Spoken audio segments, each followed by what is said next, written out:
ఉపదేశసారంలో 10వ పద్యము. హృత్స్థలే మనస్వస్థతా క్రియ భక్తియోగ బోధాచ్చ నిశ్చితం. దీనిలో శ్రవణ మనన నిధి ధ్యాసనము చెప్తున్నాము. ధ్యానంలో మనం ఈ భౌతిక ప్రపంచాన్ని విడిచిపెట్టి ఆధ్యాత్మికంలోకి అడుగు పెడతాం. దాన్ని మనం మరింత దగ్గర చేసుకోవాల్సి ఉంటుంది. ఈ ప్రపంచము ఎక్కడికి పోదు. ఇది ఇలాగే సాగిపోతూనే ఉంటుంది. స్వార్థము, అవినీతి, బంధుప్రీతి, అహంకారము, మమకారాలు ఉన్నంత వరకు ప్రపంచము దుఃఖాన్ని ఇస్తూనే ఉంటుంది. కేవలం శాస్త్రాన్ని అధ్యయనం చేసేస్తే మనిషిలో పరివర్తన వచ్చేస్తుందా? కష్టం. ధ్యానం చేయాలి. చదివిన తత్వాన్ని తనలో దర్శించాలి. కాబట్టి ధ్యానములో భౌతిక ప్రపంచాన్ని విడిచిపెడుతున్నాం. కానీ ఆధ్యాత్మిక ప్రపంచంలోకి మనం అడుగు పెడుతున్నామా లేదా? ఇది కూడా చూడాల్సిన విషయం. భౌతిక ప్రపంచాన్ని విడిచిపెట్టి ధ్యానం చేసినంత సేపు చాలా బాగున్నట్టు అనిపిస్తుంది. మరి ఆధ్యాత్మిక ప్రపంచంలోకి మనం వెళ్తున్నామా లేదా? అంటే ఆధ్యాత్మిక ప్రపంచాన్ని దగ్గర చేసుకుంటున్నామా లేదా? అప్పుడు అలా దగ్గర చేసుకున్నప్పుడు ఏమవుతుందంటే, ధ్యానంలోనే కాకుండా విడిగా కూడా మీరు భౌతిక ప్రపంచాన్ని విడిచిపెడతారు. మరి భౌతిక ప్రపంచాన్ని విడిచిపెడితే జీవితం ఎలాగా అని ఒక డౌట్ వచ్చేస్తూ ఉంటుంది. అంటే వివేకానందుడు చెప్తాడు, అందరిలో నువ్వు ఉండాలి, కానీ ఏకాంతంగా ఉండాలి. అందరూ నీలో ఉండకూడదు, నువ్వు అందరిలో ఉండాలి. నీలో అందరూ ఉండకూడదు. మన పొరపాటు ఏంటంటే, మనలో అందరూ ఉంటారు. మనం అందరిలో ఉండం. ఇంట్లోనే తలుపేసుకుని ఉంటాం. ఒంటరిగానే ఉంటాం. కానీ మన మనస్సు మాత్రం అందరిలోకి వెళ్ళిపోతూ ఉంటుంది. సెల్ ఫోన్ వచ్చిన తర్వాత ఇంకా ఎక్కువైపోయింది. ఎందుకని? ఆ సెల్ ఫోన్‌లో అందరూ ఉన్నారు. సెల్ ఫోన్‌లో ఎవరు లేరు చెప్పండి?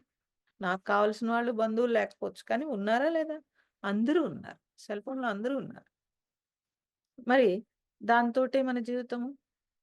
దాంతోటే మన జీవితం అన్నప్పుడు నువ్వు అందరిలోనూ ఉన్నావు. లేనని ఎలా చెప్తావు? ఒంటరిగా ఏకాంతంగా నా ఇంట్లో నేనున్నాను అని మీరన్నప్పుడు, మీరు భగవంతుడితో ఉన్నారా? అందరితోటి ఉన్నారా? ఇది చూడాలి. భగవంతుడితోటంటే భగవద్ధ్యాసలో మాత్రమే ఉన్నాను. ఇంకో దానిలో లేను. భగవద్ధ్యాసలో మాత్రమే నేనున్నాననుకోండి. నేను నా భగవంతుడు ఇద్దరం ఉన్నాం. అంతే కదా! ఆ తరువాత నాలోనే భగవంతుడు ఉన్నాడన్నప్పుడు ఇంకా స్థితి నేనే భగవంతుడిని అని తెలిసినప్పుడు ఇంక జీవుడు పోయాడు. జీవుడు పోయాడు. అప్పుడు ఆత్మే గురువు. అప్పుడు ఆత్మ గురువు. అంతవరకు ఆత్మ గురువు కాదండోయ్! నువ్వే ఆత్మవి. కానీ ఎప్పటికి అనంటే, నేను వేరు, భగవంతుడు వేరు కాదు అనేంత స్థితి వచ్చేంత వరకు. ఇలా అంటే ప్రపంచం ఎక్కడికి పోదు. ప్రపంచం ఇలా సాగిపోతూనే ఉంటుంది. అమ్మలు, అమ్మమ్మలు, నానమ్మలు ముందు నుంచి అందరూ ఇదే ప్రపంచంలో ఉన్నారు. నేను ఇదే ప్రపంచంలో ఉంటున్నాను. అయితే మరి ఏంటి స్పెషలు? నా స్పెషల్ ఏంటి? నా స్పెషల్ ఒక రొటీన్ అవ్వకూడదు. నా స్పెషల్ నా జీవితం ఒక రొటీన్ కాదు. ఒక క్రియేషన్. ఈ క్రియేషన్ తెచ్చుకొనొచ్చాను. దేనికొచ్చాను? ఇది ఫస్ట్ కావాల్సిన విషయం. అయితే మరి ఇవన్నీ తెలియడానికి నేను శాస్త్రాన్ని అధ్యయనం చేస్తున్నాను. కానీ చేసిన అధ్యయనంతో నాకు పరివర్తన వస్తుందా? ధ్యానం చెయ్యాలి. కానీ పరివర్తన కూడా కావాలి. ఒట్టి ధ్యానంతో మేము ఇన్ని గంటలు చేసాము, అన్ని గంటలు చేసాము, ఇలా చేసాము, అలా చేసాము. లేకపోతే ఇన్ని రోజులు ధ్యానము. ఈ దుకాణాలుంటాయి చూడండి. ఈ దుకాణాల వల్ల పెద్ద ఉపయోగం ఏమి ఉండదు. బోలెడు దుకాణాలుంటాయి. దానివల్ల పెద్ద ఉపయోగం ఉండదు. సో, ధ్యానంతో కూడుకున్న జ్ఞానం అవసరము. దాంతో పాటుగా జీవితం కూడా అందులోకి అవసరం. చదివిన ఏదైనా లేకపోతే విన్నది ఏదైనా తత్వాన్ని నువ్వు అనుభవించాలి. నువ్వు దర్శించాలి. దర్శించడం అంటే చూడటం కాదండి.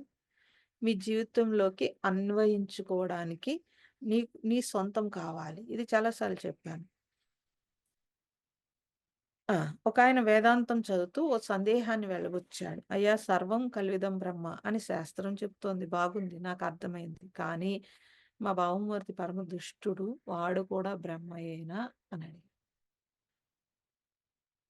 ఇలా మనకు కూడా అనిపిస్తూ ఉంటుంది. మనకు కూడా చాలా సార్లు అనిపిస్తూ ఉంటుంది. ఆహ్, అయితే వీళ్ళు కాదు. వీళ్ళు దుష్టులు. వీళ్ళు దుర్మార్గులు. నాకు అనుకూలంగా ఉన్నంత సేపు వాళ్ళందరూ మంచివాళ్ళు. నాకు ఎవరైతే వ్యతిరేకంగా ఉంటారో వాళ్ళందరూ చెడ్డ. ఇలా మనకు కూడా చాలా సార్లు జీవితంలో ఎన్నో రకాలుగా అన్నీ ఎదురుపడుతూ ఉంటాయి. అయితే ఆ సమస్థితి వచ్చేంత వరకు సమస్థితి వచ్చి అన్నింటినీ నేను యాక్సెప్ట్ చేసి సమస్థితి ఎప్పుడొస్తుందండి? స్వార్థం తగ్గితే వస్తుంది. స్వార్థం లేకపోతే వస్తుంది. నీది, నాది లేకపోతే వస్తుంది. అంతవరకు ఏం రాదు. ఇప్పుడు అవి రావడానికే కదా సాధన.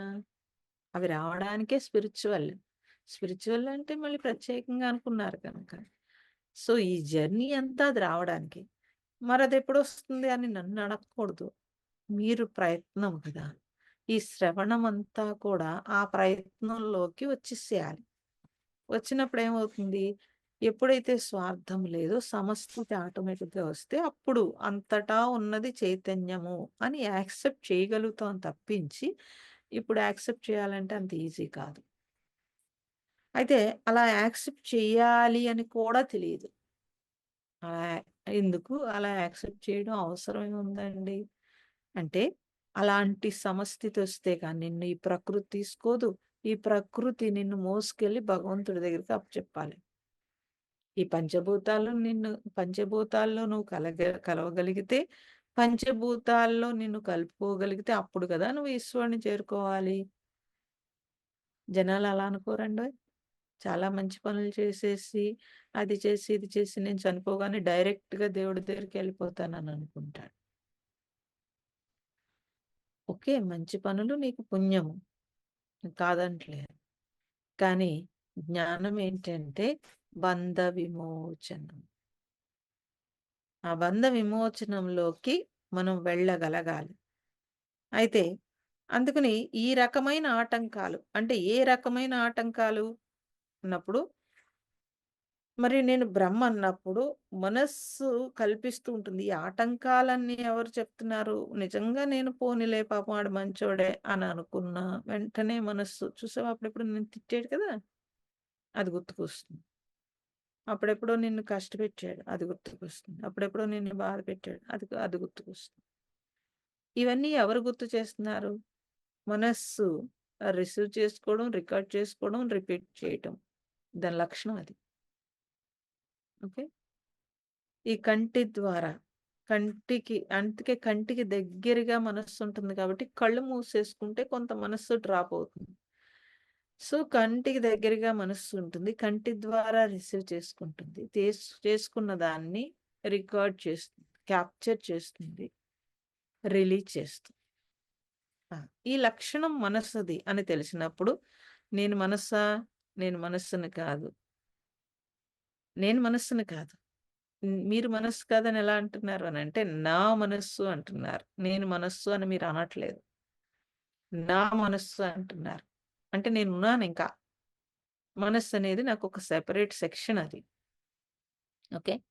అప్పుడు నా మాట మనస్సు వినాలా? మనస్సు మాట నేను వింటానా? ఇది మీరు గుర్తుపెట్టుకోవాలి. అప్పుడు మీరు మనస్సుని పట్టుకోగలుగుతారు. మనస్సు మాట నేను వినను. నా మాట మనస్సు వినాలి అన్నప్పుడు ఇలా సడెన్‌గా ఏమన్నా గుర్తుకొచ్చినవన్నీ జాగ్రత్తగా డీల్ చేసి ఇప్పుడు చూడండి స్పిరిచ్యువల్‌లోకొచ్చిన తర్వాత ఆ విషయం తెలిసిన తర్వాత ఒకవేళ మనస్సు ఏదన్నా అంటున్నా మీరు వెంటనే సర్దుకుంటున్నారు. పోనీలే ఇదివరకు పోనీలే లేదు. ఇప్పుడు పోనీలే, పోనీలే ఏమవుతుంది? కొంచెం ఆగుదాం అనిపిస్తుంది. ఇంకా ఆగలేకపోతుంటే, కంట్రోల్ లేకపోతే కనుక అవాయిడ్ చేద్దాం అనిపిస్తుంది. తప్పేం కాదు. ఎందుకని? నీకు ఆ స్థితొచ్చే అవాయిడ్ కూడా చేయలేనంత స్థితి, సమస్థితి వచ్చేసిన తర్వాత ఓకే. కానీ ఇప్పుడు రావట్లేదు. అట్‌లీస్ట్ అవాయిడ్ చేస్తే నా మనస్సు ప్రశాంతంగా ఉంటుంది. చేస్తాను. ఇంకా జ్ఞానం వచ్చాక నేను భరించగలుగుతానేమో.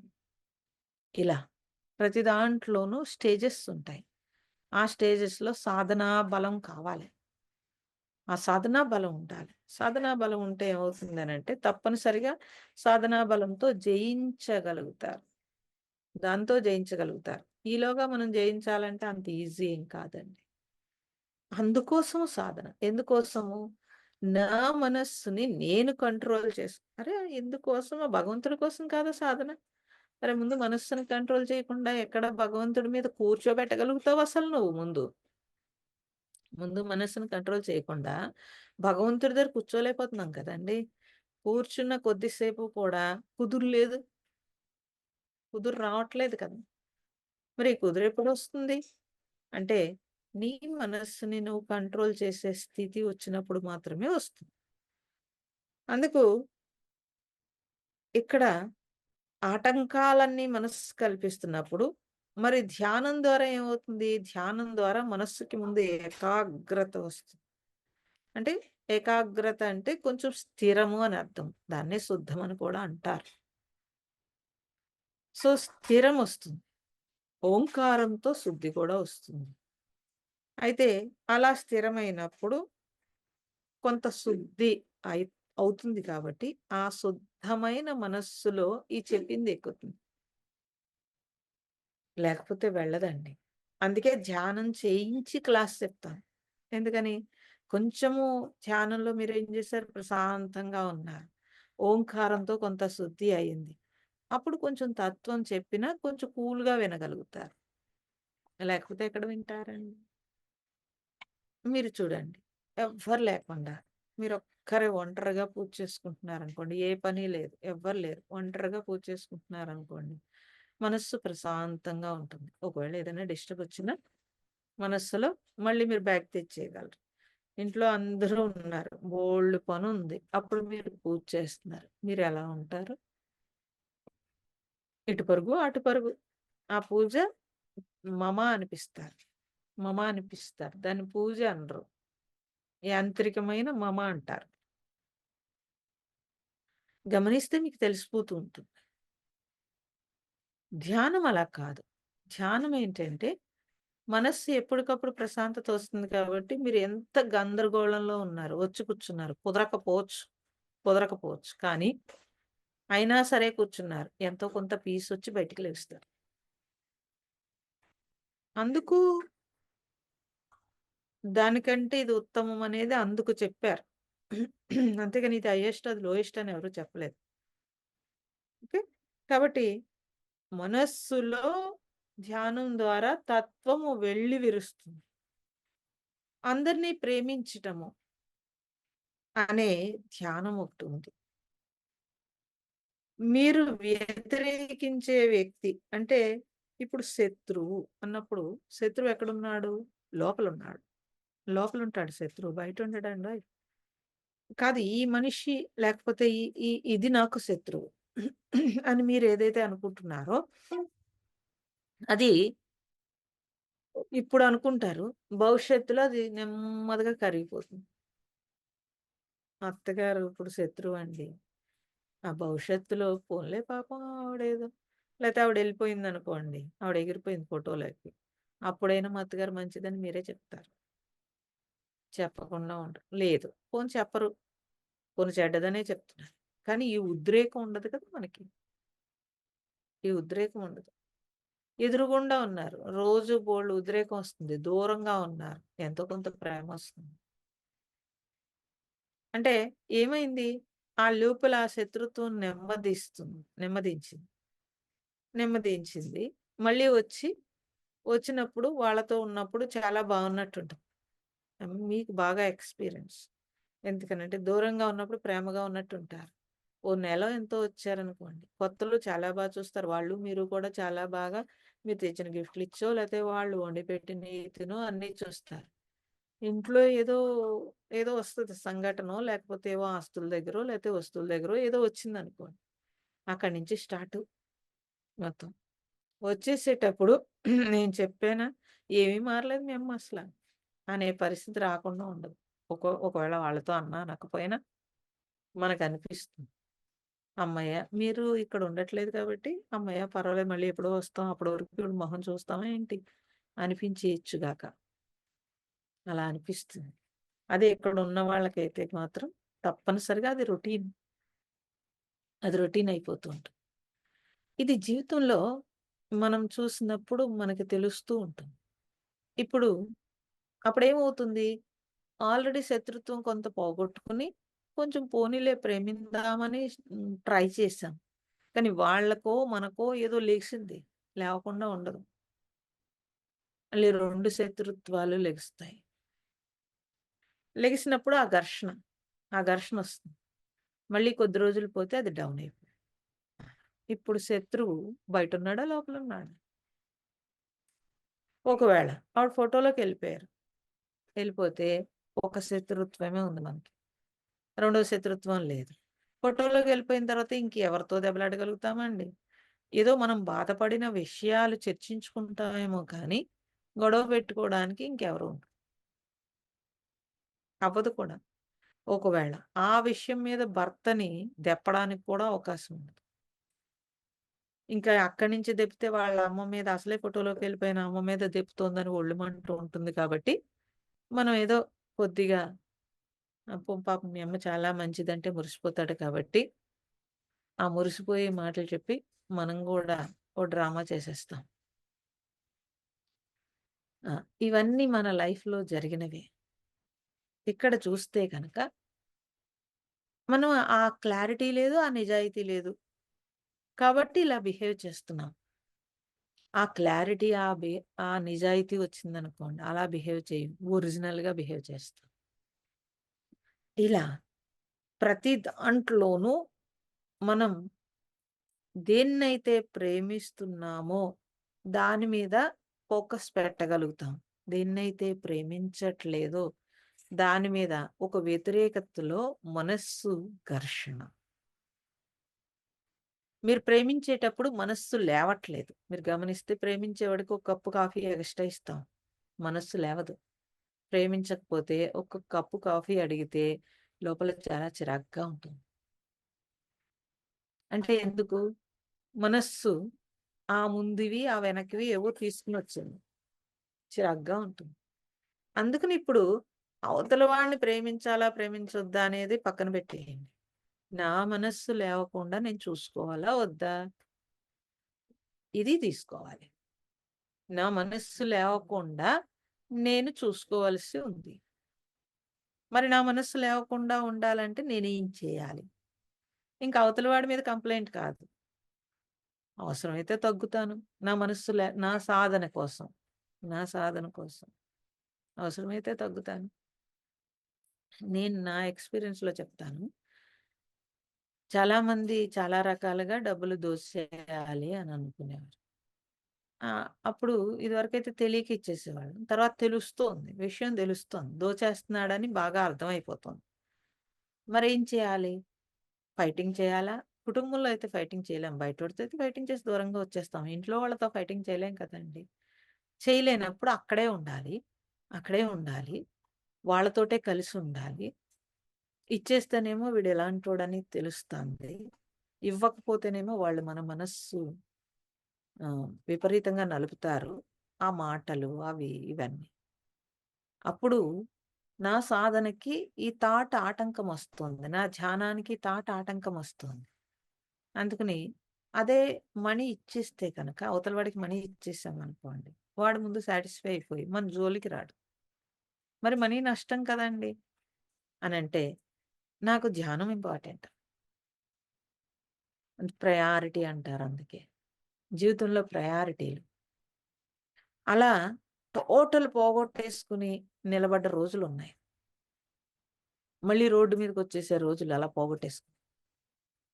అప్పుడు కూడా మనసు నిలబడదు. అయ్యో! రోడ్డు మీదకొచ్చేసాం. రేపు ప్రొద్దుట వెనకాల ఫ్యామిలీని ఎలా నడుపుతాం? అది వస్తుంది. కానీ ఇక్కడ ఏమవుతుంది అనంటే ఆ! ఒకటి పెట్టుకున్నాను నేను. కొత్తలో అది ఇబ్బందొచ్చింది. తర్వాత ఒకటి పెట్టుకున్నాను. దీనికోసమే కదా మన మీద ఇబ్బంది పెడుతున్నారు. ఇది ఇచ్చేసి వాడికి నేను దూరంగా ఉంటాను. అంతే. ఇచ్చేసి దూరంగా. అప్పుడింక గొడవ లేదు. ఇలా ప్రతి దాంట్లో చూసుకున్నప్పుడు, అబ్జర్వ్ చేసినప్పుడు నా ప్రయారిటీ ఏంటి? నా ప్రయారిటీ సాధన అన్నప్పుడు మిగతావి కొంచెం పక్కకు వెళ్ళినా నో. దీని మీదే ఇంపార్టెన్స్. ఇలా మనల్ని మనం చూసుకున్నప్పుడు ఏదైతే శ్రవణం చేశామో దాన్ని అప్లై చేయగలుగుతాం. లేకపోతే అప్లై చేయలేరు. భగవంతుడు అంటే మనకి ప్రేమనిచ్చాడు. కానీ ఆ ప్రేమని వ్యతిరేకించి మనమెందుకు పోగొట్టుకోవాలి? వ్యక్తిని భావన చేసి అతనికి భగవంతుడు సకల సౌఖ్యాలు కలిగించుగాక అని మనం అనగలుగుతామా ఒక శత్రువుని? ఇది మీరు చూసుకోవాలి. ఇది చూసుకుంటే నేను ఒక మహాత్ముడి దగ్గరికెళ్ళి ఒకసారి అడిగాను. శత్రువు అస్తమానం గుర్తుకొచ్చేస్తున్నాడండి. ధ్యానంలో అడ్డొచ్చేస్తాను. ఏం చేయమంటారు? అంటే, మరి నేను చెప్పింది నువ్వు చేయగలుగుతానంటే చెప్తానన్నారు. ఆ! చేస్తానండి. అంటే అయితే మాటియ్యి అన్నా. మాటిచ్చేస్తానని. అంటే మాటిచ్చేసా. మాటిస్తే ఆయన ఒకటి చెప్పాడు. శత్రువుని రూపంతో సహా ఊహించుకుని, వాడికి మంచి జరగాలి అని నువ్వు రోజు ధ్యానంలో ముందు ప్రార్థన చెయ్యి. చాలా కష్టమండోయ్! ట్రై చేసి చూడండి. చాలా కష్టం. ఆ వెంటనే మనకి చాలా కష్టమనిపిస్తుంది. సరే అనేసి వచ్చేస్తాం. కూర్చున్నప్పుడు ఒళ్ళు మండిపోతూ ఉంటుంది. వీడు ఆల్రెడీ మనకి అన్యాయం చేసేసాడు. ఇప్పుడు వీడు బాగుండాలని మనం ఎలా కోరుకుంటామండి? ఆ! ఇది మనం చూసుకున్నప్పుడు ట్రై చేసినప్పుడే తెలుస్తుంది. అంత ఎఫెక్టివ్‌గా చేయలేం. అనుకుంటాం. అంత ఎఫెక్టివ్‌గా చేయలేం. కానీ చాలా చిత్రంగా కొన్నాళ్ళకి వాడు శత్రువు అన్న సంగతే మర్చిపోతాం. ఎందుకని రోజు తలుచుకుని వాడి మంచి కోరుకుంటున్నాం కాబట్టి లోపల శత్రుత్వం పోయింది. లోపల శత్రుత్వం పోతుంది. ఇలా ఎప్పుడైతే ప్రార్థించటం హృదయపూర్వకంగా మనం ఎప్పుడైతే ప్రార్థించటం మొదలుపెడతామో, అప్పుడు ఆటోమేటిక్‌గా ఆ శత్రుత్వం ఇది మనకే మంచిది. ఎందుకని? మనలో ఈ శత్రుశేషాలు మిగిలిపోయినాయనుకోండి వాసన రూపంలో, మళ్ళీ మేము చూస్తాం గదండీ ఇక్కడ. గోవులను చూస్తాము, డాగ్స్‌ని చూస్తాము, పక్షులను చూస్తాము. తినడం ఆహారం దొరక్క ఎదురు చూస్తూ ఉంటాయి. దొరికిన ఆహారం ఫస్ట్ నేనే తినాలని కొట్టుకుంటూ ఉంటాయి. లేదా ఒక ఓ ఇక్కడ ఒక ప్లేస్‌లో ఒకటుంది. రెండో దాన్ని కొత్తగా తీసుకొచ్చామనుకోండి చాలా గ్రీడీనెస్ వస్తాయి. అంటే ఈ ప్లేస్ నాది అని. మనుషుల్లో చూస్తానది. ఎందుకని కొత్త వాళ్ళొచ్చి వాళ్ళతో కొంచెం ఎక్కువ సేపు మాట్లాడుతున్నాననుకోండి, పాత వాళ్ళకి గ్రీడీనెస్ వచ్చేస్తూ ఉంటుంది. అది మనుషుల్లో ఎప్పుడో చూసేసాను. ఈ మధ్య అమ్మ మారిపోయారు. కొత్త వాళ్ళని పట్టుకొని పాత వాళ్ళని వదిలేసారు అని డైరెక్ట్‌గా మొహం మీద గూడా అనేయగలుగుతారు.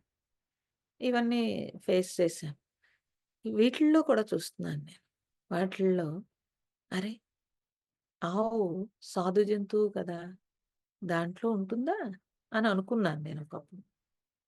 ఇప్పుడు ప్రాక్టికల్ నాలెడ్జ్ చూస్తున్నాను. ఎంత ఆశ్చర్యం అనిపిస్తుందో అసల. అంటే జన్మ నుంచి తెచ్చుకున్న వాసన ఎక్కడా పోలేదు. ఎక్కడా పోలేదు. ఆహ్, ఫుడ్ పెట్టేటప్పుడు చాలా ఇష్టంగా తింటూ ఉంటాయి. ఈలోగా అది తీసి వేరేదేదన్నా పెట్టామనంటే, ఆ కోపం చూస్తాం. ఆ కోపము. వాటర్ తాగట్లేదనేసి చెప్పి ఫుడ్‌లో కొంచెం వాటర్ ఎక్కువేస్తే దాని టేస్ట్ తేడా వచ్చేస్తే, అప్పుడు వరకు మనల్ని ఎంతో ప్రేమించింది ఒక్కసారి తలతో ఇలా కొట్టడానికి ట్రై చేస్తది. అంటే లోపల అవేమీ ఏ జన్మలోనూ పోగొట్టుకోలేమన్న విషయం నాకు స్పష్టమైంది. ఒక్క మానవ జన్మలోనే పోగొట్టుకోగలుగుతాం. ఇంక దేంట్లోనూ పోగొట్టుకోలేము. మనిషి ఇంత తెలిసి అన్నీ తెలిసాక కూడా సన్యాసం తీసుకున్నప్పుడు కొన్ని ధర్మాలు, కొన్ని నియమాలు చెప్తారు. ఆ నియమాల్లో నిలబడటం చాలా కష్టం. చాలా కష్టం. మరి ఇన్ని తెలిసాక మళ్ళీ నియమాలెందుకండి? అంటే మనకు తెలియకుండా ఒక రొటీన్‌లో వెళ్ళిపోతాం. ఎప్పుడైతే ఆ ధర్మాలు, నియమాల్లో నిలబడ్డామో అప్పుడు తెలుస్తుంది. లోపల వాసనలు ఎంత బలంగా ఉన్నాయి. కాబట్టి జర్నీలో ఒట్టి శ్రవణము ఇదే కాకుండా ప్రాక్టికల్ నాలెడ్జ్ కూడా కావాలి. స్పిరిచ్యువల్ అంటేనే ప్రాక్టికల్ నాలెడ్జ్. ఇది మీరు గుర్తుపెట్టుకోవాలి. కానీ మరి బాగా జనాలు వింటూ కూర్చోవడం అలవాటు పడిపోయారు కదండీ! అంటే నాకు తెలుసు అనడానికి మాత్రమే వింటూ కూర్చుంటారు. నాకు తెలుసు అని జనాలకి చెప్పుకోవడానికే వింటూ ఉంటారు కానీ ఆచరణలో శూన్యం. హృదయపూర్వకంగా నువ్వు శత్రువుని ప్రేమించినప్పుడు ఆ వ్యక్తి ఎడల మనస్సులో ఉన్న వ్యతిరేక భావాన్నంతా కూడా బయటకి తోసేస్తూ ఉంటాం. ఒకవేళ తోయకపోతే మనమే చెప్పుకుంటూ ఉండాలి. నాకు వీడి మీద ద్వేషం వద్దు. ఆరంభంలో మనస్సు వ్యతిరేకిస్తుంది. అలాంటి పనులు చేయడానికి ఎదురు తిరుగుతుంది కూడా. "నీకు పని లేదేంటి?" అలా అని ఎదురు తిరుగుతుంది. ద్వేషించడానికి అలవాటు పడ్డ మనస్సు తేలిగ్గా ప్రేమలోకి రాదు. అందుకే మన పెద్దలేం చేశారంటే అన్నింట్లో లోకా సమస్త సుఖినో భవంతు పెట్టారు. లోకంలో అందరూ బావుండాలి. అందులో నేనుండాలని పెట్టారు. ఎందుకు? శత్రుత్వం రాకుండా ఉండడానికి అది పెట్టారు. ఎంత గొప్పగా డిజైన్ చేశారండి. ప్రతి దాన్ని వాళ్ళు అంత అనుభవించి, అంత గొప్పగా డిజైన్ చేస్తే, మనం చూడండి దాన్ని వదిలేసి, మన నెక్స్ట్ జనరేషన్‌కి అసలు నేర్పడం మానేసి, వాళ్ళకి ఎంతసేపు తిండి, విపరీతంగా భోగం, విపరీతంగా రోగం తీసుకురావడానికి రెడీగా ఉన్నామంటే దుర్మార్గపు తల్లిదండ్రులని నేను ఖచ్చితంగా స్టాంప్ వేసి చెప్తాను. ఏమీ మొహమాటమే లేదు. నాకసల కోపమే రాదు. ఓన్లీ పేరెంటింగ్‌లోనే కోపమొస్తది. ఎందుకనంటే, నీకు రైట్ లేదసల. నీకు రైట్ లేదు. కానీ మనం అంతమంది ఋషి సాంప్రదాయంలో పుట్టాము మనం. పుట్టి అంతమంది మహాత్ములు అందించిన సంపదని నువ్వు శుభ్రంగా నలిపేసి, భోగలాలసత్వంలో ఉంటూ స్పిరిచ్యువల్ అంటే, ఆ స్పిరిచ్యువల్ వంట పట్టదండి అంతే. అందుకే సంవత్సరాలు పడుతుంది. ఆ సంవత్సరాలు అవసరం లేదసలు. అవసరం లేదు. నీ ధర్మం అసలు నువ్వేం జేస్తున్నావో ఒకసారి ఒళ్ళు దగ్గర పెట్టుకుని, నా ధర్మం ఏంటి? నా పాత్ర పోషణ ఏంటి? అన్న దగ్గర నేను ఎలర్ట్‌గా ఉండగలిగితే చాలండి అసలు. కాదండి అలవాటు చేసేసాం ఇప్పుడు వినిపించుకోరు. మళ్ళీ స్లోగా అలవాటు చెయ్యి. అదే పని నీకు. ఆ! అప్పుడు వాళ్ళు వ్యతిరేకించడం మొదలుపెడతారు. నీ మనస్సు ఒప్పుకోదు. ఇప్పుడు వాళ్ళు అర్జెంట్‌గా అదేంటిది బెల్లమ్మకిచ్చి బుగ్గగిల్లినట్టుగా అర్జెంట్‌గా వాళ్ళకన్నీ ఇచ్చి వాళ్ళతో ప్రేమించుకోవడం అనేది నేర్చుకుంటున్నాం మనం. చాక్లేట్ ఇస్తే అమ్మ ఐ లవ్ యూ అన్నాడంటే నేను మురిసిపోతాను. అంటే నువ్వు అడుక్కున్నట్టు లెక్క ప్రేమంట. నేనింత పచ్చిగా చెప్తాను. మీరు ఏమనుకున్నా సరే. నీ ధర్మం నువ్వు పాటించటం మానేసి అదిచ్చి వాడిని ఆనందపెడుతున్నావు. పూర్వం అలా చేయలేదండి మన పెద్దోళ్ళెవరు. వాళ్ళలా చేయలేదు. నువ్వు ప్రేమించావా, ప్రేమించలేదా కూడా వాళ్ళు చూడలేదు. వాళ్ళు చూడలేదు. నీ బాగొక్కటే చూసారు. అది నిజమైన ప్రేమ. భోగం ప్రేమ కాదండి. భోగంతో వాడికి రోగం తెచ్చిపెట్టే పరిస్థితి ఉందంటే దాన్ని ప్రేమ అంటారండి, శత్రుత్వం అంటారా? వాడు అరే! కష్టపడితే వాడి ఫిట్‌నెస్ ఒస్తుంది.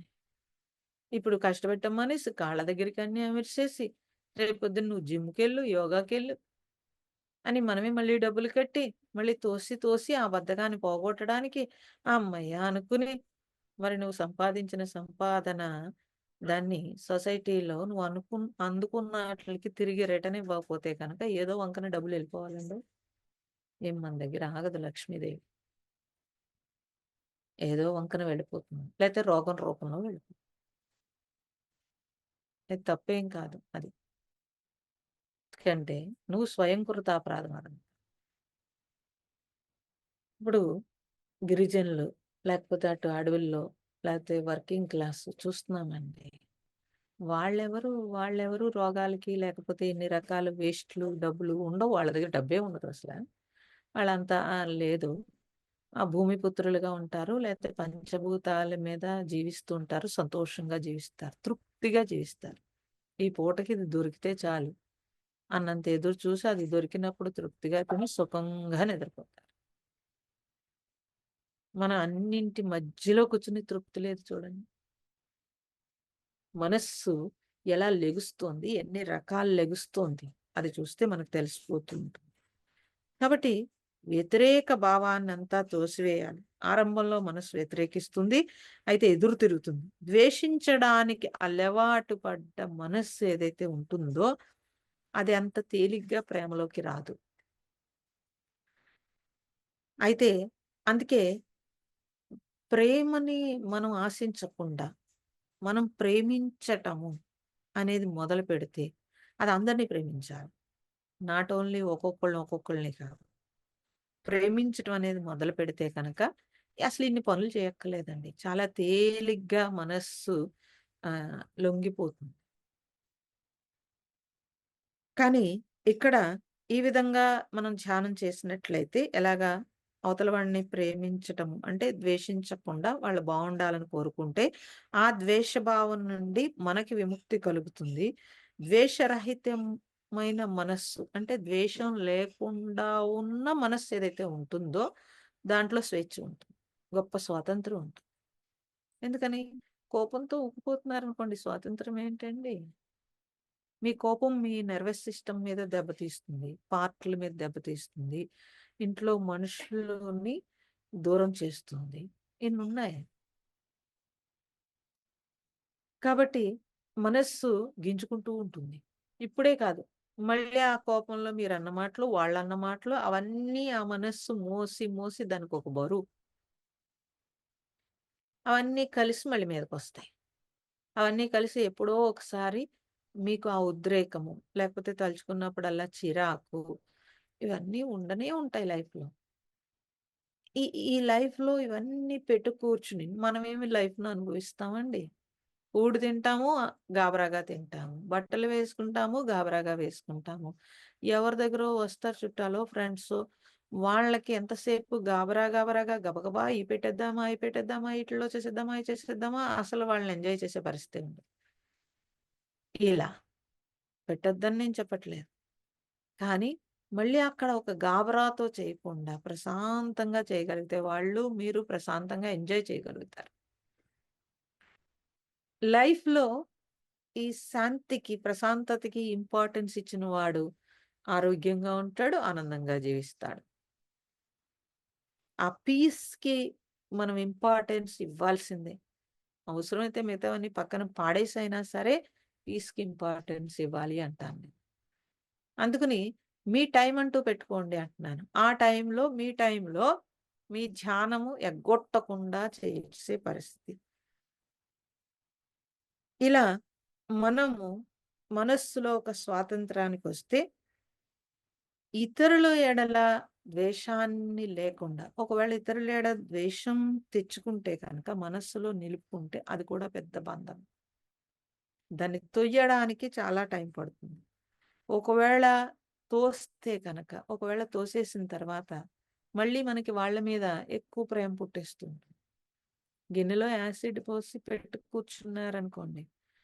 ఆ గిన్నె స్ట్రాంగ్‌నెస్ బట్టి ఒక రోజా, 2 రోజులా, 3 రోజులా, 10 రోజులా మొత్తం మీద గిన్ని హోల్ పడిపోకుండా ఉండదు. పడిపోతుంది. మనం గూడా అంతే. ద్వేషము యాసిడ్ లాంటిది. కోపం అనేది ప్రదర్శిస్తారు. కానీ ద్వేషము ప్రదర్శించరు. లోపల ఉంటుంది. స్పిరిచ్యువల్‌లో ఇవన్నీ కరిగిపోవాలి. ఎటువంటి ద్వేషం ఉండకూడదు. మళ్ళీ మన తరపు ద్వేషం ఉండకూడదు. మళ్ళీ అవతల వాడు నన్ను నేను ద్వేషించడం మానేసాక కూడా వాడు ప్రేమించట్లేదు అని ఆశించి చేయకూడదండోయ్! అలా ఆశించి చేయకూడదు. మళ్ళీ అక్కడో డౌటు. నేను బానే ఉంటానండి. మరి అవతలోడు ఉంటాడా? అని మీరు ఇప్పుడు రాదు ఆ డౌటు. తర్వాతొస్తుంది. అది కూడా ఇప్పుడే చెప్పేస్తున్నాను. మళ్ళీ వారం వరకు కలవం కాబట్టి. సో, అవతల ప్రేమనేది ఈ వన్ సైడ్ వెళ్ళిపోతూ ఉండాలండి. అవతల నుంచి ఆశించకూడదు. నీ నుంచే వెళ్ళాలి. వాళ్ళు ప్రేమించారా? ప్రేమించలేదా? నాకనవసరం. నేనేం చేస్తున్నాను? ఇంతే ఉంటది. అప్పుడింక ఆశించేదేమి ఉండదు. ఇప్పుడు చూడండి పిల్లల్ని పెంచాము. పెంచామా అయిపోయింది. రేపొద్దుట వాడు చూడాలనుకుంటే బెంగ. నువ్వు అయిపోయింది నీ డ్యూటీ అయిపోయింది. వాళ్ళకిచ్చేదేదో ఇచ్చేసావు. నువ్వు ఉంచుకునేదేదో నువ్వు ఉంచుకున్నావు. పోదా అన్నావు. మళ్ళీ ఎప్పుడైనా నిన్ను చూడ్డానికొచ్చాడనుకోండి సంతోషం. రాలేదనుకోండి రాకపోయినా సంతోషమే. మరి నేనెళ్ళొద్దా అండి చూడ్డానికి? ఎందుకండి వెళ్ళడం ఇంకా? ఈ దుకాణాలెందుకు పెట్టుకుంటున్నారు? ఓ టెస్ట్ ఏంటి? ఇన్నాళ్ళు పెంచాను. వీడినెలా వదిలేసుకుంటాను నేను? ఎలా వదిలేసుకుంటాను? మరి ఇన్నాళ్ళు ఈ ఇల్లుని ఎంత చాకిరీ చేసావు. వదిలేసి పోవట్లే? ఇన్ని వస్తువులు చాకిరీ చేసావు. వదిలేసి పోవట్లే? భలే చెప్పారండి. వాళ్ళు పిల్లలు ఒకటేనేంటి? పిల్లలు నా వాళ్ళు. వదిలేసి మరణంలో ఎళ్ళిపోవట్లే? మరణంలో ఎందుకండి? రాత్రి పడుకున్నప్పుడు నీ పిల్లలు, నువ్వు ఏమన్నా గుర్తుకొస్తున్నారా ఏంటి? రోజూ వదిలేస్తున్నావు. వదలకుండా ఉన్నావా ఏంటి? వదలకుండా ఉన్నామా ఏంటి? పట్టు కూర్చుని నిద్దట్లో గూడా పట్టు కూర్చోవాలి మరి మీరు. మరి నిద్రొస్తే అన్నీ వదిలేస్తున్నారు? కదండీ! ప్రాణం మీదకొస్తే, నా ప్రాణం మీదకొస్తే మనం ఏమన్నా బిడ్డ అంటున్నాం, ముందు నా ప్రాణం రక్షించుకొని నా బిడ్డని రక్షించండి అంటాడు. ఇంట్లో ఫైరొచ్చేసిందండి. గమ్మున బిడ్డ గుర్తొస్తాడా ఏంటి? గబగబా బయటికి పరిగెట్టేస్తాడు. బయటకొచ్చాక గుర్తొస్తాడు. అయ్య బాబోయ్! లోపల పిల్లోడున్నాడు. ఇలా చూసుకుంటాడు. అది రామతీర్థుడు బ్రహ్మాండమైన కథ చెప్తాడు దానికి. సో, ఇలా ఆనందానికి నిలయం ఏంటని ఒక కథ చెప్తాడు. అదెప్పుడో చెప్పాలి బోలెడు టైం పడుతుంది. సో, ఇలా చూసుకుని అప్పుడు అయ్య బాబోయ్! పిల్లోడని చెప్పి నా బిడ్డో అని ఏడుస్తూ ఉంటాడు. ఇలా మన ప్రాణమే ఇంపార్టెన్స్ అయిపోతూ ఉంటుంది. అది మీరు ఒప్పుకున్నా, ఒప్పుకోకపోయినా. అందుకే నేను నిద్రపోవాలి. మనకి నచ్చలేదు. వాడు మనం గొడవ పెట్టేసుకున్నాం. ఎందుకురా బాబు రోజు ఈ గొడవ అని చెప్పి సుఖంగా ఉంటాను. నువ్వు అటు పోరా బాబు నేను ఇటు ఉంటానని వదిలేసి వచ్చేయట్లేదా ఏంటి? మీరు వదలలేదు. వాడికే ఒళ్ళు మండింది. వాడు దూరంగా పోవడానికి రెడీ అయిపోతాడు. కొత్తలో కొన్నాళ్ళు ఏడుస్తారు. ఇన్నాళ్ళు పెంచాను. ఇంత దారుణంగా మాట్లాడాడు. అలా మాట్లాడకపోతే మీరు వదలరు. ఇలా మాట్లాడాడు, అలా మాట్లాడాడు.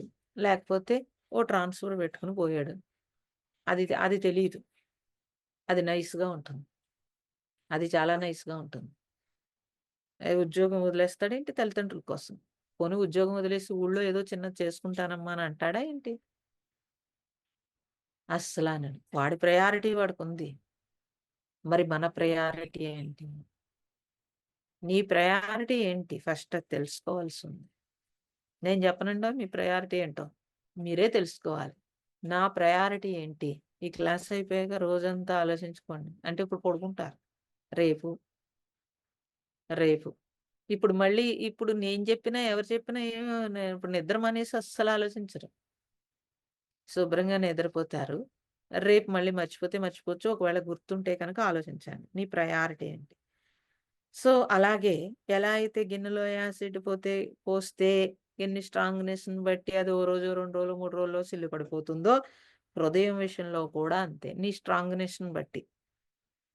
అదలా మోస్తే నీ హృదయానికి సిల్లు పడిపోతుంది అనంటే, దాంట్లో శత్రుత్వము అలా పెరిగిపోతే కనుక అనారోగ్యం. మరి హృదయాన్ని చాలా పవిత్రంగా ఉంచుకోవాలి. చాలా పవిత్రంగా ఉంచుకోవాలి. ఆ పని చేయకుండా మనం శాస్త్రాలు వల్లె వేస్తే ఉపయోగం చాలా తక్కువగా ఉంటుంది. అందుకే నేను ఎంతసేపు హృదయ శుద్ధి చెప్తూనే ఉంటానాళ్ళకి.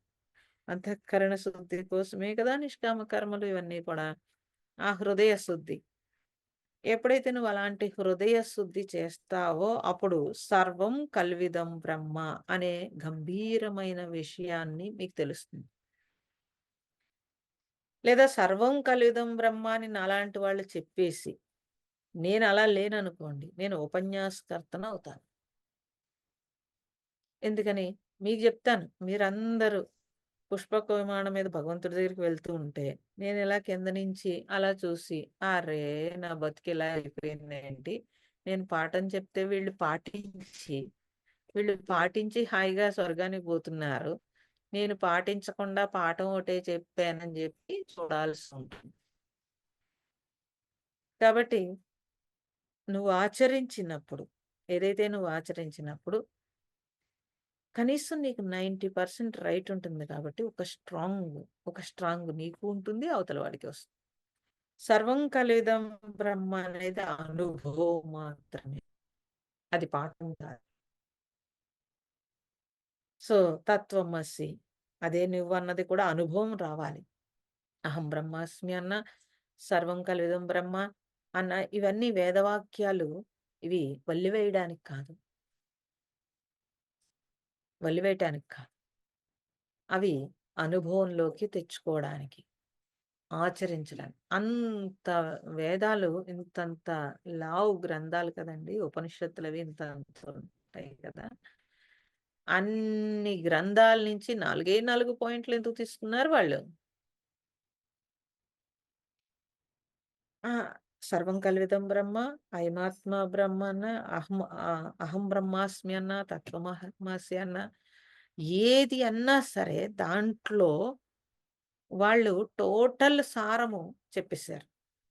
కానీ టోటల్ సారం ఒక్క ముక్కలో మీరు వల్లెవేస్తే అది కుదరదు కాబట్టి, దాని జ్ఞానాన్ని తీసుకొని, ఆ జ్ఞానాన్ని నా జీవితంలోకి అన్వయించుకుని, ఈ వాక్యము నా సొంతం చేసుకోవాల్సి ఉంటుంది. అది స్పిరిచ్యువల్ జర్నీ. సో, శ్రవణంలో స్పిరిచ్యువల్ జర్నీ కాదండి. ఇది మీరు గుర్తుపెట్టేసుకోవాలి. మననంలో కూడా స్పిరిచ్యువల్ జర్నీ కాదు. నిధిధ్యాసనలో మాత్రమే నువ్వు స్పిరిచ్యువల్ జర్నీలో ఉన్నట్టు లెక్క. ఓకే. కాబట్టి ఎంత ఉపన్యాస కేసరి అని బిరుదు పెట్టుకున్నా అది సరిపోదు. నేను కొంచెం 5 నిమిషాలు తీసుకొని చెప్పేస్తున్నాను. వేదాంత ఉపన్యాసం చెప్పడంలో ఇబ్బంది ఉంది. ఎందుకంటే వక్త తాను చెప్పే విషయానికి తాను అన్వయించుకోవాలి. అన్వయించుకోపోతే వాడు వక్తగానే మిగిలిపోతాడు. తర్వాత జనం గూడా వాడి దగ్గర ఉండదు. అంటే ధ్యానం అన్వయించుకునేవాడు. ఇప్పుడు ధ్యానం గురించి నేను వల్లె వేసాననుకోండి. మీరు వింటారు, కూర్చుంటారు. నాకు అనుభవం లేదనుకోండి. మీరు క్వెషన్ ఇస్తే నేను సమాధానం సరిగ్గా చెప్పలేను. మీకు కొన్నాళ్ళకి అర్థమైపోతుంది. మీరు ముందుకెళ్ళిపోయాక వేసే క్వెషన్ ఏదైతే ఉంటుందో, అది నాకు అర్థమే కాదప్పుడు. కాబట్టి మీతో పాటుగా నా జర్నీ అయితే గనక, సో, ఇప్పుడు మీతో పాటు ఉన్నాను. ఒకప్పుడు ఇంకొకళ్ళతో, ఒకప్పుడు ఇన్ని ఇయర్స్ నుంచి అలా జర్నీ. ఆ జర్నీ అలా చేస్తున్నప్పుడు సాధన ఎక్స్‌పీరియన్స్, తర్వాత మనం మన చుట్టూ ఉండే దానితోటి ఒక ఎక్స్‌పీరియన్స్. అన్వయించుకోవడము అంటారు. అది ధ్యానంలో భాగమే అది. భాగం కావాలి. ఆత్మనిష్ట మన జీవితంలో భాగం కావాలి. ఓకే. ధ్యానం చేయడం ఒక భాగం పెట్టుకున్నారు. కానీ లక్ష్యమేంటి? లక్ష్యము ఆత్మనిష్ట అన్నప్పుడు భౌతిక ప్రపంచం ఇంక లక్ష్యం ఏంటండి? భౌతిక ప్రపంచంలో ఇంకా లక్ష్యాలు పక్కన పెట్టాలి. ఒకప్పుడు పెట్టుకునుంటాం. నేను ఇలా, ఇలా ఎదగాలి, లేకపోతే ఇలా చదువుకోవాలి, ఇలా ఉద్యోగం చేయాలి, ఈ వస్తువులు కొనుక్కోవాలి, లేకపోతే ఇలా చేయాలి, పిల్లల్ని అలా చేయాలి, బోలెడు పెట్టుకుంటామండి. బోలెడు పెట్టుకుంటాం. వస్తువయితే చేసేయగలుగుతారు. పిల్లల్ని చేయగలుగుతారా ఏంటి? మన చేతుల్లో లేదండి అనేస్తున్నారు. అదైతే మన చేతుల్లో లేదనేస్తారు. కాబట్టి లక్ష్యము స్థిరంగా ఉండాలి. దాని మీద నీ ప్రయాణం కూడా స్థిరంగానే ఉండాలి.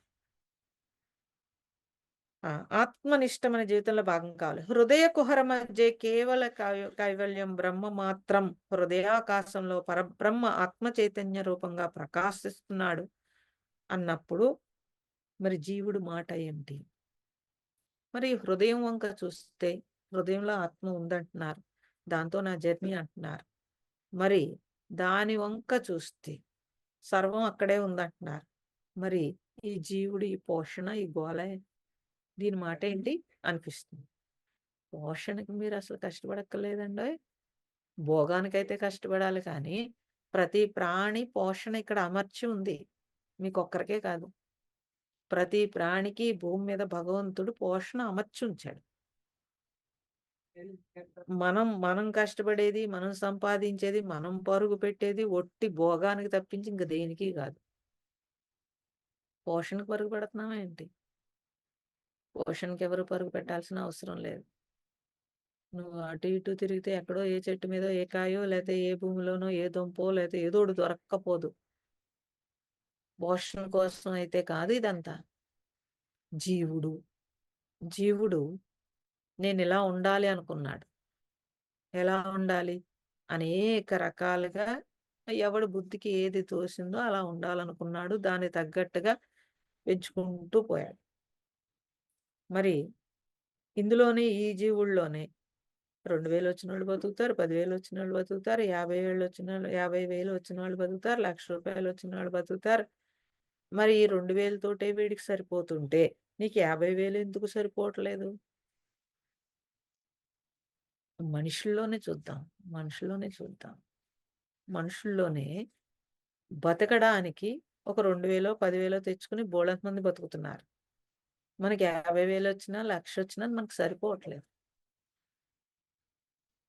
అందుకని నువ్వు పోషణ కోసము సరిపోవట్లేదా? లగ్జరీ కోసం సరిపోవట్లేదా? ఇది కదా మనం చూసుకోవాలి. మరి మన నెక్స్ట్ జనరేషన్ మనం ఏం నేర్పుతున్నాం? లగ్జరీ కదా నేర్పుతున్నాం. పోషణ నేర్పట్లేదు. వాడెలా బతకాలో నేర్పట్లేదు. ఈ చదువు లేకపోతే, ఈ ఉద్యోగం లేకపోతే వాడు ఎలా స్ట్రాంగ్‌గా ఉంటాడు అనేది నేర్పట్లేదు. ఆ స్ట్రాంగ్‌నెస్ నేర్పట్లేదు. ఏమీ నేర్పట్లేదు. అంటే ఈ జర్నీలో చాలా దూరం వచ్చేసి ఉన్నాం కాబట్టి, ఒక్కసారి ఆలోచిస్తే కొంత తగ్గుతుంది. ఒకేసారి తీసేయలేరెవరు. అట్‌లీస్ట్ ఆలోచిస్తే కొంత తగ్గుతుంది. సో, చాలా కష్టమండి. చాలా కష్టం. నేను చాలామంది మహాత్ములను కూడా చూశాను. గురువులైన తర్వాత పడిపోయిన మహాత్ములను బోలెడుమందిని చూశాను. అందుకే భయం. ఆ గ్రౌండ్ లెవెల్ వదలను నేనైతే. ఎందుకని ఇప్పుడు మా కాళ్ళ దగ్గరికి అన్నీ వస్తాయండి. మీరెవరా ఏంటి? నాకిది కావాలంటే మీరెవరా ఏంటి? నాకు ఈ వస్తువులు కావాలి. నాకివి పంపండి అనంటే మీరందరూ పోటీ పడి ఇస్తారు. కాళ్ళ దగ్గరకొస్తాయి మాకు. ఫుడ్ కాళ్ళ దగ్గరకొస్తుంది. నేను తినాలే కానీ ఫుడ్ కాళ్ళ దగ్గరకొస్తుంది. తీసుకోను అంటేనే అంతుంటోంది. అది పంచిపెట్టలేక సావాలి మేము. తీసుకోవడం మొదలుపెట్టామనుకోండి, నా జీవితం అయిపోతుంది. నా జీవితానికి సరిపడా అలా వస్తూనే ఉంటుంది, వస్తూనే ఉంటుంది. కానీ ఏదైతే మనం తీసుకుంటున్నామో దానికి సమాధానం కూడా కావాలి. అదే రుణానుబంధం. ఓకే. ఏదైతే ఇవ్వడం మొదలుపెడతామో రుణ విముక్తవుతుంటే ఈ జీవుడు చచ్చిపోతూ ఉంటే గనక దైవం వైపుకి జర్నీ ఈజీ అయిపోతుంది. ఈ విషయం స్పష్టత ఎప్పుడైతే వచ్చిందో అప్పుడు మనిషి ఎక్కడా చెక్కు చెదరడు. ఎవరిని చూసి వాత పెట్టుకోడు, ఎవరిని చూసి అంటించుకోడు, దేని మీద వ్యామోహం పెట్టుకోడు. ఓకే. కాబట్టి అందుకనేం చేయాలి? హృదయం వంక చూసుకో. చూసుకుంటే అక్కడ జీవుడున్నాడా? దేవుడున్నాడా? ఇక్కడ పెట్టాలి దృష్టి. పరమాత్మ చైతన్యం కంటే భిన్నంగా జీవుడనేవాడు వేరే ఎక్కడున్నాడు? హృదయంలో భేదరహితమైన చైతన్యం మాత్రమే ఉంది. మరి జీవుడు అన్నా అదే, ఈశ్వరుడన్నా అదే. ఒకే హృదయంలో జీవుడు వేరుగా, ఈశ్వరుడు వేరుగా ఉండే ప్రసక్తి లేదు. ఒక ఒరలో 2 కత్తులు ఎలా అయితే ఇమడవో అలాగే ఇదే హృదయంలో దేవుడుని ఉన్నప్పుడు ఇంక జీవుడు ఉండకూడదు. కాదండి, జీవుడున్నాడు అంటే దేవుడు ఉండడు. ఇది మీరు గుర్తుపెట్టేసుకోవాలి. అందుకే దేవుడిని ఇక్కడ చూసుకోలేకపోతున్నాం మనం. జీవుడు కూర్చున్నాడు కాబట్టి. ఈ జీవుడిని తీసేస్తే దేవుడిక్కడుంటాడు. మనమే గెంటేసాం. మనమే గెంటేసాం. దేవుడి గది దేవుడికని పెట్టామండి. ఎవరో మన పిల్లలో, మనోళ్ళో ఈ గది నాకు కావాలన్నారు. మీరేం జేస్తారు? తప్పు దేవుడిది అదే అని చెప్తారు. కాదు నాకు ఈ గదే కావాలి. నేను ఇక్కడే పడుకుంటాను. ఇక్కడే ఉంటానన్నాడనుకోండి. మెల్లగా నెమ్మదిగా దేవుడిని కొంచెం పక్కకి షిఫ్ట్ చేసేస్తారు. ఆ గది అందరికీ చెప్తా ఉంటారు. ఇది ముందు పూజా గదండీ. మా వాడు చాలా ఇష్టపడి ఇక్కడైతేనే చదువుతున్నాడు. ఇక్కడైతేనే కూర్చుంటున్నాడు. ఇక్కడైతేనే తింటున్నాడు. నెమ్మదిగా వాడికి ఆ గది ఇచ్చేసాను. మరి దేవుడినేం జేశారండి? షిఫ్ట్ చేశాను. షిఫ్ట్ చేసి పడేస్తానా ఏంటి? జస్ట్ పక్క రూమ్‌లోకి షిఫ్ట్ చేశాను. అలాగే మీలోకి జీవుడొచ్చే కొలది దేవుడేమవుతాడు? పక్కకి జరుగుతూ ఉంటాడు. ఇప్పుడు దేవుడిని పెట్టుకోవాలి. జీవుడేమవుతాడు? ఇప్పుడు ఈ గంట, గంటన్నర జీవుడు పక్కకు పోయాడు కదండీ! నా ఎదురుగానే కూర్చున్నారు మీరందరూ. ఆ! ఇదెప్పుడొచ్చింది? నేను బలవంతంగా మిమ్మల్ని ఇనిషియేషన్‌లిచ్చో, లేతే ఓంకారం చెప్పో, లేతే మొత్తం మీద మీకు మనశ్శాంతి ఇచ్చో, మధ్య మధ్యలో అవి పెట్టో, ఇవి పెట్టో, రుచి చూపించో, మొత్తం మీద ఇది కాదురా నాయనా బాబు అని బతిమాలో, లాక్కొచ్చో, నెమ్మదిగా కూర్చోబెట్టడం ప్రాక్టీస్ చేసో, ముందు నిద్రొచ్చి సగం విని, సగం వినకపోయినా, ఇప్పుడు ఎలర్ట్‌గా వినే స్థితికొచ్చినా, ఇవన్నీ, ఇవన్నీ ఒక్క మనిషేనండి చేసేసింది అందరినిను? అందరిని ఒక్క మనిషేనా చేసేసింది? ఈ కెపాసిటీ ఎక్కడిది? జీవుడు పోతే దేవుడు వర్క్ చేస్తుంటే కనుక, దేవుడు వర్క్ చేస్తే ఎంతైనా చేయగలుగుతాడు. సో, మీలో జీవుడిని తీసేస్తే దేవుడు ఎంతైనా వర్క్ చేస్తాడు. ఈ చిన్న లాజిక్ తెలియట్లేదండి చిత్రం. ఈ చిన్న లాజిక్ తెలియట్లేదు. తెలియక నేనే చేసేయాలి, నేనే దున్నేయాలి, నేనే అలా ఉండాలి, నేనే ఇలా చేయాలి, నేనే ఉద్ధరించేయాలి ఈ పిల్లల్ని, నేనే వీళ్ళకి ఆస్తులు మూటగట్టిచ్చేయాలి. లాజిక్ తెలియక కాదు, స్వార్థం తీయలేక. ఇది గూడా నేనే చెప్పేస్తున్నాను. ఓకే. తీసేస్తే స్వార్థం తీసేసిందనుకోండి, హృదయం హాయిగా ఉంటుంది. ఈ అమెరికా నుంచి వస్తా ఉంటారు కదా! బోలెడు మంది. ఇప్పుడు ఈ నెలలో తెగ బాధేశారు మాకు. వస్తా ఉంటారు కదా! వచ్చినప్పుడు చూస్తే కనుక చాలా హాయిగా అనిపిస్తుంది. చాలా రోజుల తర్వాత చాలా హాయిగా, ఆనందంగా ఉంటుంది. వస్తూ నవ్వుతూ వస్తారు. మమ్మల్ని కూడా నవ్విస్తారు. వెళ్తూ ఏడుస్తూ ఎళ్తారు. మమ్మల్ని కూడా ఏడిపిస్తారు. నేను మొన్నే చెప్పాను ఎవరికో. వీళ్ళ మొహాలు తగలడ వస్తే వచ్చారు. ఒక్క రోజులో నవ్వుతూ వస్తారు. ఎగురుకుంటా గంతులేస్తూ. వెళ్ళేటప్పుడు ఏడుస్తూ నన్ను కూడా ఏడిపించేస్తున్నారని. మీరెందుకమ్మా ఏడుస్తారు? ఇంతమంది వస్తా ఉంటారు. ఈ పాటికి అలవాటు పడిపోవాలన్నారు. ఓహ్! నీ తలకాయ నీకదే అర్థమైంది. ఏంటి అలవాటు పడేది? ఆ హృదయంలో ఆ ప్రేమ అది వాళ్ళు బాధపడుతుంటే చూడలేదు మరి. అంటే పరాయి అనుకుంటే అలవాటు పడతాను. వస్తారు, ఎళ్తారు. నా కోసం వచ్చారా ఏంటి? ఆశ్రమం కోసం వచ్చారు, ఓంకారం కోసం వచ్చారు, లేతే నన్ను చూడడానికొచ్చారు, వెళ్ళారనిపిస్తుంది. కాదు. నువ్వు నేను ఒకటే అనుకున్నప్పుడు స్పందన. నువ్వేం చేస్తే నువ్వు నవ్వితే నేను నవ్వుతాను. నువ్వు ఏడిస్తే నేను ఏడుస్తాను. ఇది అర్థం అవ్వదండోయ్! అదే మా అమ్మ అయితే నేను ఏడుస్తాను గానీ, బయటోళ్ళైతే ఏడుస్తానా ఏంటి? అనంటే, మరి నేను వాళ్ళకి అమ్మని కాదు. కానీ, ఆ ప్రేమని వాళ్ళు అందుకుంటున్నారు కాబట్టి, ఆ స్పందనొచ్చింది.